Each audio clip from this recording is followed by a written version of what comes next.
buffalo, eh?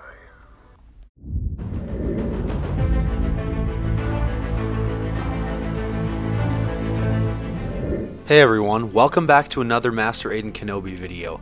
Before we start today's video, I would like to apologize for the lack of content these past few weeks. I have been extremely busy working and coaching sports, but with that being said, I hope that I will be able to get to a one video per week schedule. So again, I apologize for that.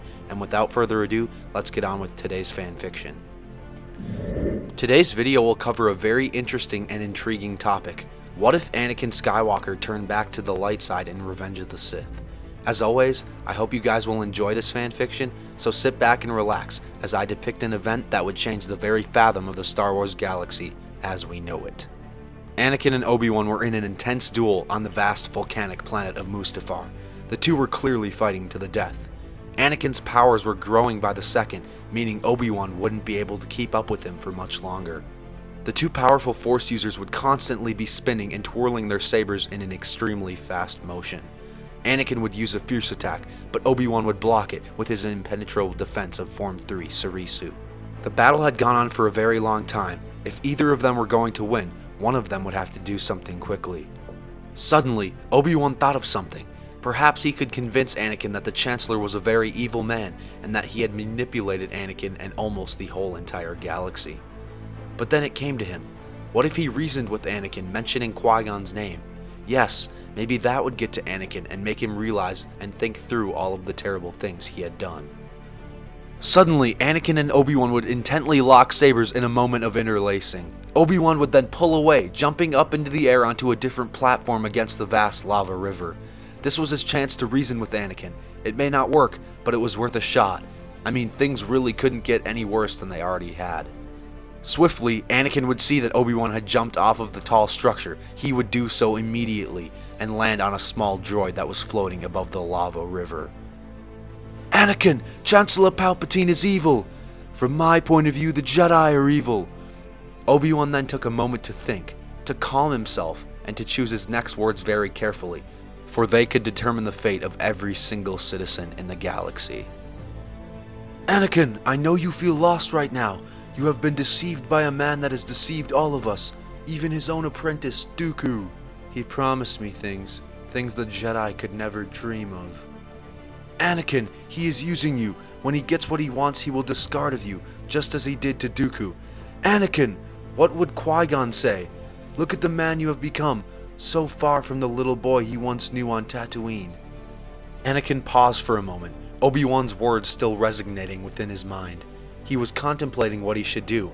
His original master would calm him down, convince him to think of the living force. Yes, calmness. That was it.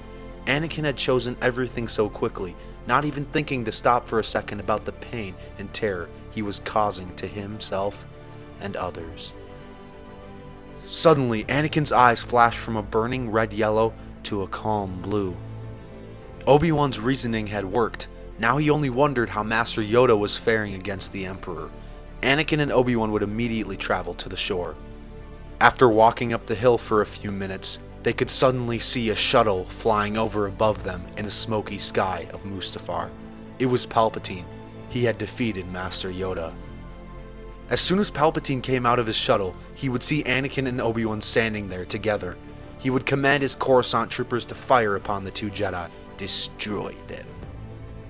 The clones would immediately fire upon the two Jedi, ensuing Order 66 as they were commanded to do by their inhibitor chips that had been placed in them by the Kaminoans. Of course, Anakin and Obi-Wan with their precise Jedi skills would block each and every attack with ease. Anakin would suddenly raise his hand and throw all of the troopers into the lava, killing them. His new powers were still unlocked and he would use them, whether or not they were considered Jedi or Sith. He was now in the middle of the Force. Not Jedi, nor Sith. Palpatine glared at them with his evil look. How pitiful. Such wasted potential. You no longer influence me. We will destroy you once and for all.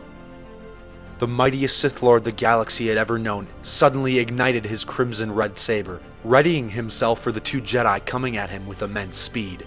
As they were sprinting towards Palpatine, the two Jedi would ignite their own royal blue sabers. Anakin would immediately engage the Emperor with all of his built-up anger and rage. His powers had increased so much since the moment he had betrayed the arrogant Mace Windu.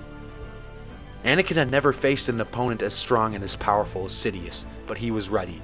Anakin would lead every attack, with Obi-Wan not far behind, getting in strikes and blocking the Sith Lord's powerful blows with his precise and defensive Form 3, Surisu. He could do this when he found the opportunities to do so. Anakin was continuously flipping and turning as fast as he could, channeling both the dark and light side within himself.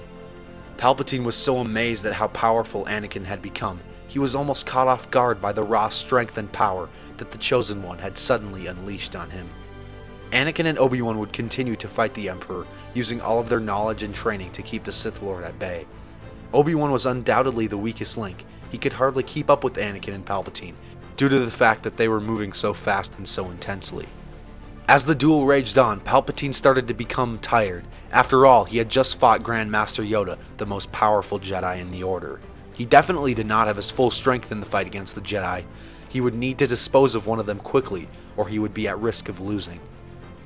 Suddenly, Palpatine would jump into the air and use a powerful Force scream to knock Obi-Wan off balance. He would then proceed to choke Anakin with the Force and then electrocute him with a powerful blast of Force lightning.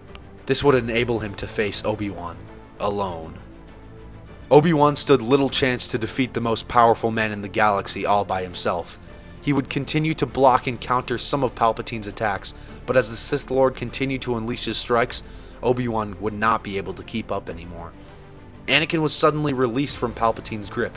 He would regain focus and realize what was happening.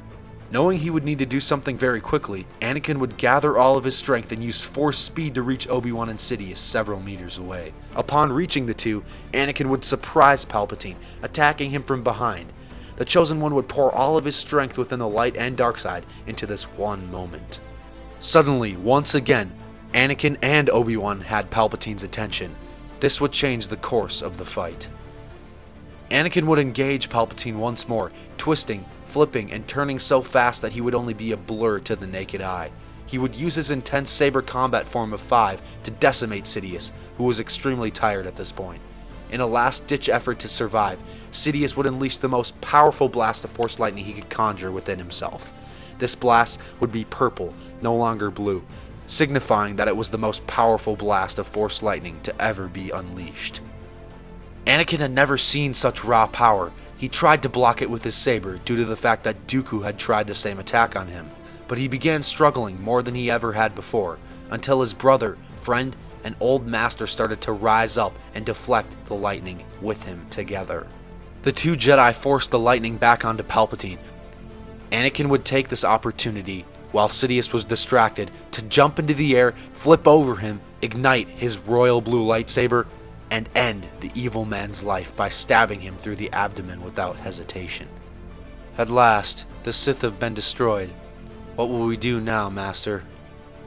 Anakin, we must go back to Padme's ship and travel to a medical center to get her the help she needs. After that, who knows where the Force will guide us.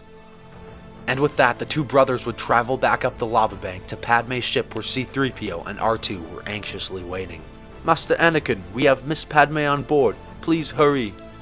Anakin and Obi-Wan would then take her to Polis Massa where Senator Bail Organa was waiting. Padme would then give birth to healthy twins who would then be named Luke and Leia. These children would surely be trained in the ways of the Force by Anakin and Obi-Wan, as well as Yoda and Qui-Gon, who were now Force ghosts and had transformed themselves into the Force.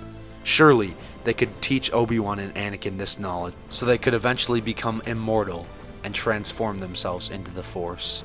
After Palpatine had been defeated, the Senate would vote in a landslide to reenact the Republic.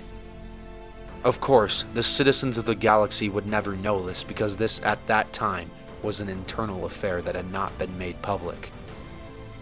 After several weeks of terror, everything was now back to normal. The galaxy had been saved, and the prophecy had been fulfilled by the Chosen One, Anakin Skywalker, who had destroyed both the Jedi and the Sith. And unfortunately, that is an end to our fanfiction, everyone. I hope you guys enjoyed it because I sure did. This has been one of my favorite videos so far. It was just so interesting to come up with this story and enact it. I really hope you guys want to do a part 2, so comment down below what you think should happen in that. I would also like to thank you all for watching, subscribing, and even clicking on anything that has to do with my channel, because without you guys I would not be here right now, and I would not be so close to 1,000 subscribers. So please be sure to like and subscribe for more content like this, and a giveaway once we reach 1,000 subscribers. And as always,